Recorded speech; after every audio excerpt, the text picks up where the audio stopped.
Intego ya mbere, waremewe kunezeza Imana. Imana yabateye nk'ibiti bikomeye kandi byiza byo kuyihesha icyubahiro. Yesaya igice cya 61 umurongo wa 3. Umunsi wa 8, waremewe kunezeza Imana. Ni wewe waremye byose, igituma biriho kandi icyatumye biremwa ni ukugira ngo biguhimbaze. Ibyahishuwe igice cya 4 umurongo wa 11. Kuko Uwiteka anezererwa abantu be. Zaburi 149 umurongo wa 4. Waremewe kunezeza Imana. Igihe wavukaga mu isi, Imana yari ihari nubwo itaboneshwa amaso. Isekera ko wavutse, yashakaga ko ubaho kandi kuvuka kwawe kwayiteye umunezero mwinshi. Imana ntabwo yari ikeneye kukurema, ariko yahisemo kukurema kugira ngo ikunezererwe. Uriho kuko igufiteho inyungu ngo uyiheshe icyubahiro, usohoze imigambi yayo, uyitere umunezero. Kuzanira Imana umunezero kubera aho kuyishimisha niyo ntego ya mbere y'ubuzima bwawe. Nusobanukirwa neza iri hame, ntabwo uzongera kugira ikibazo cyo kumva ntacyo umaze mu buzima. Icyo nicyo cyerekana agaciro kawe. Niba ukomeye bigezaho Imana igutoraniriza kuzabana nayo iteka ryose, ni akahe gaciro karenze ko ushobora kubona? Uri umwana w'Imana, kandi iyo utera umunezero kuruta ikindi kintu cyose aricyo cyose yaremye. Bibiliya iravuga ngo kubera urukundo rwayo yagambiriye muri Kristo Yesu kuduhindura abana bayo kubw'ineza n'ubushake bwayo. Imwe mu mpano Imana yaguhaye ni ugushobora kunezerwa. Yagutoranirije mu buryo buguha gusabana n'ibigukikije, ndetse iguha n'amarangamutima kugira ngo ushobore kunezerwa. Yifuza ko uryoherwa n'ubuzima aho kubucamo ubwihanganira gusa. Igituma ushobora kwishimira ibinezeza ni uko Imana yakuremye mu ishusho yayo. Kenshi twibagirwa ko n'Imana igira amarangamutima. Imana irishima kandi ikababara cyane. Bibiliya itubwira ko Imana ijya igira agahinda, ikagira ifuhe, ndetse ikarakara, ikagira imbabazi, impuhwe, intimba, ikishima, ikagira umunezero, igasusuruka kandi ikanyurwa. Imana irakunda, ikishima, ikanezerwa, igahimbarwa, ndetse igaseka. Kunezeza Imana byitwa kuramya. Bibiliya iravuga ngo Uwiteka anezererwa abamwubaha, anezererwa abategereza imbabazi ze. Icyo ukora cyose kinezeza Imana gihinduka igikorwa cyo kuramya. Nk'ibuye rya diyama, guhimbaza bigaragara impande nyinshi. Byatwara ibitabo byinshi umuntu ashatse gusobanura mu buryo burambuye kuramya icyo ari cyo, ariko muri iki gice turareba iby'ibanze. Abahanga bo mu mico y'abantu bavuga ko kuramya ari ikintu usanga imico yose n'ubukene Imana yashyize muri kamere muntu bimutera guhora ashaka kuvugana n'Imana. Kuramya ni kimwe mu bintu bya ngombwa nko kurya no kunywa. Iyo umuntu abayeho ataramya Imana, iteka yishakira ikindi ayisimbuza, kabone n'iyo cyaba we ubwe. Icyatumye Imana iturema ityo ni uko nayo ishaka abayiramya. Yesu yaravuze ngo Imana Data ishaka abayiramya. Bitewe n'uburere wabonye mu by'iyobokamana, ushobora kuba ukeneye gusobanukirwa kurushaho kuramya icyo ari cyo.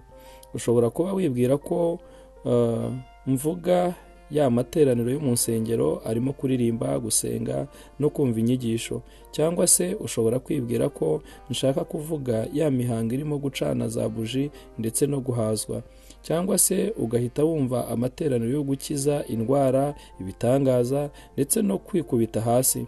Kuramya bishobora kubaho ibyo byose, ariko kuramya birenze kure ibyo bigaragara inyuma. Kuramya ni uburyo bwo kubaho. Kuramya birenze cyane umurimo wo kuririmba. Ku bantu benshi kuramya bavuga kuririmba.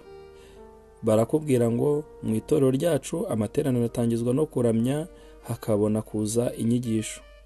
uku niko udasobanukirwa gukomeye, kuko buri kintu cyose gikorerwa mu rusengero aba ari bumwe mu buryo bwo kuramya, gusenga, gusoma ijambo ry'Imana, kuririmba, kwatura ibyaha, guceceka, gutuza, kumva inyigisho, kwandika ibyo bigisha, gutanga ituro, kubatizwa, igaburo ryera, kuzuza ikarita yo kwemera Kristo, ndetse no gusuhuza abandi mwasenganye. Ubundi mu by'ukuri kuramya byatangiye mbere y'uko abantu batangira kuririmba. Adamu yaramyaga Imana mu murima wa Edeni, ariko kuririmba ntaho tubibona kugeza mu gice cya 4 cy'igitabo cy'Itangiriro nyuma yo kuvuka kwa Yubali. Niba kuramya ari ukuririmba, abatahawe impano n'amajwi meza ntibazigera baramya Imana. Kuramya birenze kure cyane indirimbo. Kudasobanukirwa kuruseho ni igihe abantu bitiranya kuramya n'ubwoko bumwe bw'indirimbo.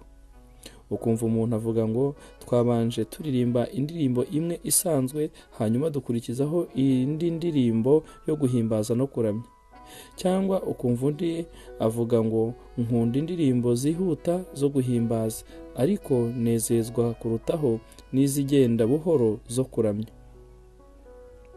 Ukurikije ayo magambo, iyo indirimbo yihuta cyangwa irimo ibyuma birangurura yitwa guhimbaza, ariko yaba igenda buhoro, ituje kandi ikora ku mutima, wenda bacuranga gitari, ikitwa kuramya. Ubwo ni bumwe mu buryo bwakwiriye henshi bwo gukoresha nabi ijambo kuramya. Kuramya ntaho bihuriye n'ubwoko bw'indirimbo, urusaku cyangwa se umuvuduko wayo. Imana ikunda indirimbo z'uburyo bwose, kuko niyo yahanze kuririmba indirimbo izihuta n'izigenda buhoro, izivuga cyane n'izivuga buhoro, iza kera n'ishya. Wowe ushobora kuba utazikunda zose, ariko Imana yo irazikunda. Iyo ziririmbiwe Imana mu kuri no mu mwuka, zihinduka kuramya. Abakristo bakunze kutumvikana ku ndirimbo bakoresha mu kuramya Imana. Buri muntu akarengera ubwoko bw'indirimbo akunda, asobanura ko ari bwo bujyanye na Bibiliya cyangwa ko ari bwo burushaho guhesha Imana icyubahiro.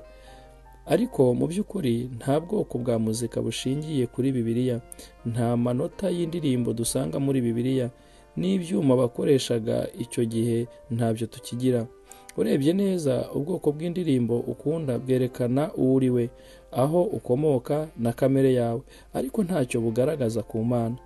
Indirimbo z'igihugu kimwe zumvikana nk'urusaku gusa mu matwi y'abakomoka mu kindi gihugu, nyamara Imana ikunda ibidasa, kandi izo ndirimbo zose irazishimira.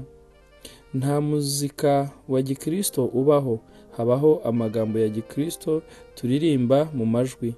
Amagambo niyo ahinduka indirimbo, ikaba indirimbo y'Imana. Si ijwi ryayo, nta majwi yo mu mwuka abaho. Nk'uririmbiye indirimbo ariko ntashyiremo amagambo, ntabwo washobora kumenya niba ari iya Gikristo cyangwa itariyo. Kuramya si wowe byashyiriweho. Nk'umupastori, kenshi mbona abantu banyandikira ngo nakunze uko mwaramije Imana uyu munsi, byamfashije cyane. Ubwo nabwo ni ubundi buryo bwo kudasobanukirwa. Ntabwo turamya Imana ngo abantu bafashwe, turamya kugira ngo Imana yishime. Iyo turamya ntitugomba kwirebaho, dushaka kunezeza abantu, tugomba gutambira kunezeza Imana. Niba hari ubwo ujya uvuga ngo iteraniro ry'uyu munsi ntacyo ryamariye, ubwo uba wagiye gusenga ku mpamvu zitari zo. Kuramya si wowe byagenewe Imana. Birumvikana amateraniro yose agiramo igihe cyacu cyo gusabana n'abandi, kwigishanya n'ivugabutumwa, kandi hari inyungu nyinshi dukura mu kuramya Imana. Ariko ubundi ntabwo tubikorera kwishimisha.